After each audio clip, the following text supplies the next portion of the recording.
Good morning, it's Grant, the Urban Foresters, and gonna do a video this morning, quick one, just driving into the office this morning. I thought this might help people about urban soils and fertilizing your trees, and why fertilize your trees. So this is our office. I'm just coming into the office this morning, and behind me is a new detention pond that we're kind of partnering with the folks who are developing the property in front of us. So here's the point. Urban soils are usually very, very poor in quality, and that affects how your trees grow and how well they grow, and what you should expect in terms of vitality, growth rate, long-term health, all those things. So because the soils in urban settings are diminished and relatively poor compared to, say, a forest where trees are normally growing, you can do things to help them, like fertilize the soil so the trees will grow better. Here's the point. In natural soil, in a forest or in a natural setting, organic matter over time, over hundreds and thousands of years even, accumulates at the surface of the soil, in the topsoil. So you hear that you can buy a bag of topsoil at Home Depot. Well, in a natural setting, organic matter from decaying leaves and plants and sticks and everything, logs, all that stuff, adds valuable nutrients to the topsoil that the tree can use. Now, in urban settings, especially in Houston, when we build, we have to build up because it floods. And we also have to dig these ponds that you see. Where's my finger? Oh, you got to dig these ponds. They're called detention ponds or retention ponds, and they detain water during floods and blah, blah, blah. Yeah. So, but intuitively, you can probably think about this.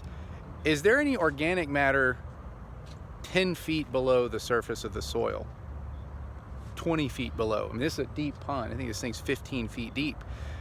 That deep soil, even just a few feet below the surface, has no nutrients in it. Or not no nutrients, but very little organic matter, because nothing was decaying and laying down that deep.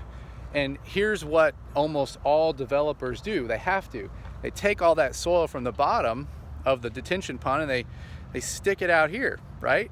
They stick it out there and they lay it out over the surface of the developed area. They drive over the top of that new developed area with big heavy machinery, with trucks.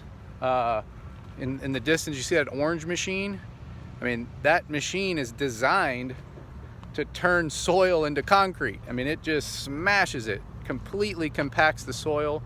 There's no more pore space in this. Pores as in, like, the pores of your skin, or inside the soil there's supposed to be pockets of air and pockets where water can penetrate. Well, pockets of air and pockets of water are terrible to build things on, right? So these guys out here right now are spreading that heavy clay, deep down soil that they dug out of the pond. They're spreading it all over this site, right? And they're going to build a building there, which is great for the building. But when you see a warehouse like one of these in the distance there, and you kind of drive up to the front of one of them, and there's 4 scrubby, awful, ugly looking little oaks that are just doing terrible. Well, the reason they're doing so terrible is because they're growing in that concrete. They're growing in that compacted soil. They're trying to grow. And the same thing holds true for your home, or pretty much any urban soil. It takes hundreds of years to naturally develop healthy topsoil. So even if your house is 50 years old, there's a good chance that your soil in your yard is diminished or poor in quality. So here's the point. What can you do about that? We can add those things back into the soil after the fact. We do a deep root fertilization with the probe. You push it into the ground, and we inject valuable nutrients and organic matter, and even there's these things, there's little bugs, so to speak, called mycorrhizae. They're little funguses that are present in forests naturally, but we can put them in the soil and they bond with your tree's roots and make things better. I didn't intend to talk about this for 5 minutes. This was longer than I wanted it to be, but you get the point. Urban soils are bad. They're not great for growing things, and we can help you with that. Or any tree service can. It'd be great if you'd use us. It's the Urban Foresters, and thank you for spending 5 minutes with me.